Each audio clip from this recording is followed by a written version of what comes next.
blood pressure, அழுத்தம், இரத்த அழுத்தம் அது.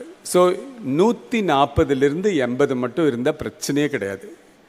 கொஞ்சம் வயசு ஜாஸ்தியாக ஆக அந்த 140 மேலே போகிறது 150, 160, 170 போனாலும் ஒன்றும் இல்லை. இப்போ 90 வயசில் 170 பிளட் ப்ரெஷர் இருந்தால் நார்மல். பட் 40 வயசில் 170 இருந்தால் அதிகம். அது மேலே இருக்கிற பிபியில் மேலே இருக்கிறது. கீழே இருக்கிறது சாதாரணமாக 70லிருந்து 80 மட்டும் இருந்தால் பிரச்சனையே கிடையாது. 90க்கு மேலே அது போகும்போது கண்டிப்பாக இதுக்கு ட்ரீட்மெண்ட் எடுக்கணும். So 140, 80 best blood pressure.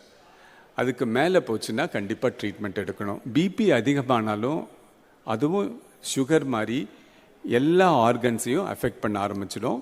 So இந்த 2 தான் இந்தியாவில் கில்லர் டிசீஸ் இப்போது. ஸோ என்னுடைய ஹம்பிள் ரிக்வெஸ்ட், நோயற்ற வாழ்வு இந்தியாவில் வாழணுன்னா சுகர் அண்ட் பிபியை நல்ல கண்ட்ரோலில் வச்சுட்ருக்கணும்.